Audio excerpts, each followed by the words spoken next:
Welcome back to my channel. I'm Will BTV. Nagbablog nga po ng iba't ibang uri ng natural na halamang gamot. Nagtuturo din po ang tutorial tungkol sa iba't ibang uri ng natural na halamang gamot. Kung bago lang po kayo dito sa channel ko, huwag niyong kalimutan mag-subscribe, mag-like sa simbolo pong ganyan. Huwag na rin pong kalimutan i-share sa friends and family kung mahilig po kayo dito sa ginagawa kong pag-tutorial, pag-vlog sa iba't ibang uri ng natural na halamang gamot. Sa tulong po ng channel ito ay nakakatulong po ako kahit pa paano sa mga babae natin na walang pang-check up, na nanutunan po sila na dapat nilang iwasan ng mga sakit sa araw-araw, dapat nilang matutunan at meron silang iba pang natutunan dito sa channel ko na ginagawa kong pag-tutorial, pag-vlog sa iba't ibang natural na halamang gamot. Okay, ito po yung tutorial ko ngayon. Bakit mahina yung semen ng lalaki o sperm cell ng lalaki? Ito po yung tutorial ko. Anong mga pagkain na nakakain nila, bakit mahina yung sperm nila, hindi sila makabuo kagad o hindi makabuntis sa asawa nila, sa partner nila. Ito po yung tutorial ko sa inyo ngayon. Mga pagkain, inumin, mga habit mo sa araw-araw na hindi ka nakakabuntis sa misis mo. 5 years, 10 years, hindi pa nabubuntis yung asawa mo. Ito po yung tatalakay ko sa inyo, topics. Tips number 1, kaya hindi ka nakakabuntis sa asawa mo at mahina yung similya mo, ginagawa mo araw-araw, palagi kang pagod na pagod ka. Pagdating mo sa inyo, siyempre, pagod na pagod ka, lalo kung gabi na yung dating mo, tapos ang trabaho mo, 8 hours to 10 hours, 16, paano ka makakabuo niyan kung araw-araw ka ng pagod? Siyempre, yung similya mo niyan, mahina, kaya hindi ka nabubuntis si misis mo. Yan po yung tips number 1. Tips number 2, kaya hindi ka nakakabuntis, mahina yung similya mo, mahilig ka sa mga energy drink. Okay, energy drink po tayo ha. Marami pong energy drink dyan, hindi na natin sasabihin kung anong mga pangalan o mga brand. Basta energy drink, yung mga pampalakas. Sikat na sikat ngayon yan sa panahon ngayon yan. Energy drink, nakaka-UTI din yan. Yan.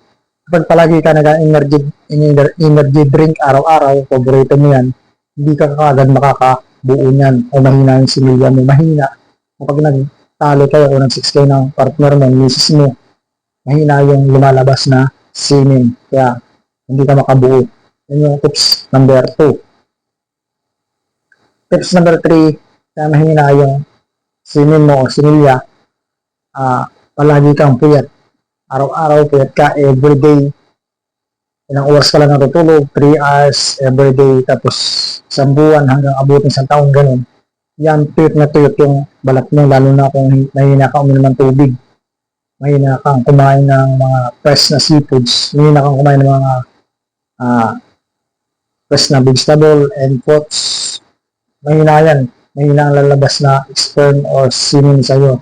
Kaya hindi ka makabuntis. Yan yung tips number 3. Tips number 4, kaya mahina yung semen mo o similya o sperm, hindi ka makabuntis. Maaari ka nagsasabo o nagmamariwana ka. Yan, kapag ganyan ginagawa mo, mangyayari yan, mahina yung lalabas sa iyo, kaya hindi ka makabuntis. Yun yung tips number 4. Tips number 5, kaya mahina yung semen mo, hindi ka makabuntis, mahina yung sperm mo, kapag kayo ay nagkatalik ng partner mo, mahilig kang uminom ng mga red wine, white wine, yan.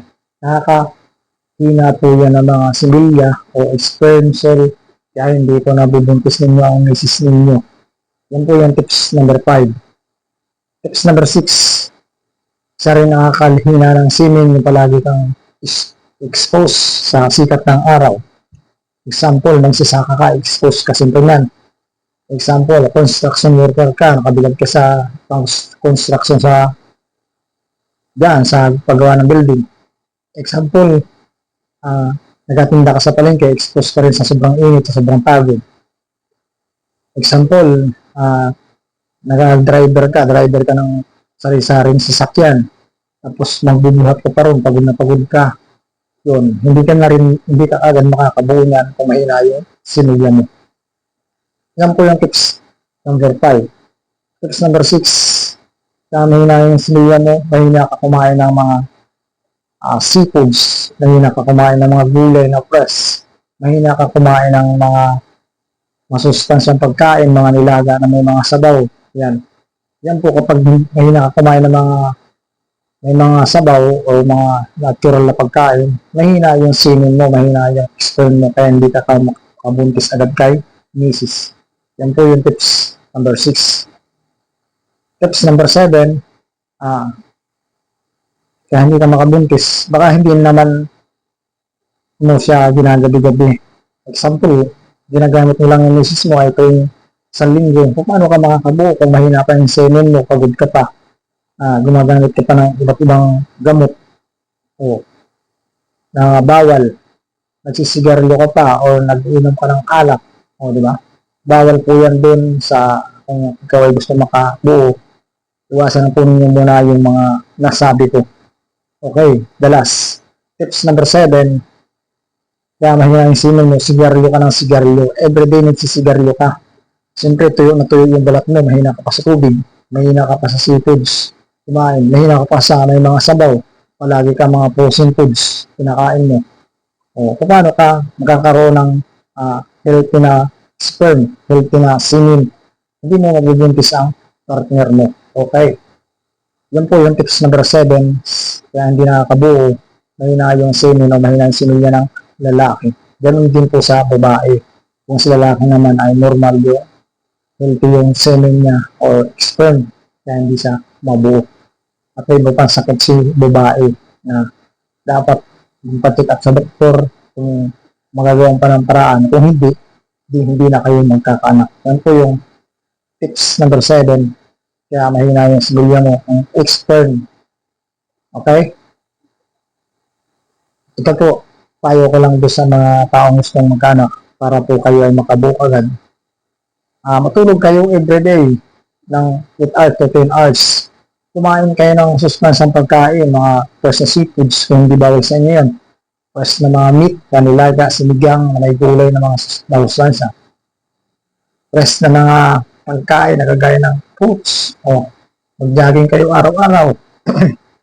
Maligo kasi sa tamang oras. Kumain kasi sa tamang oras. Huwag kayong magpa-bilad sa sikat ng araw para buhay na buhay yung similya ninyo, makabuo agad kayo. Okay, yan po yung payo ko sa inyo. Yan po yung the last tips number 7. Mahina yung sperm, mahina yung semen, kaya hindi makabuo si Mr. kay Mrs. Okay? Sana po nakatulong ako sa problema ninyo. Sa bago po dito sa channel ko, paki-subscribe, paki-likes, paki-share na rin po kung may kayo sa ginagawa ko. Thank you for watching. I am Will TV. Bye-bye. Maraming salamat po sa mga sumusuporta sa channel ko.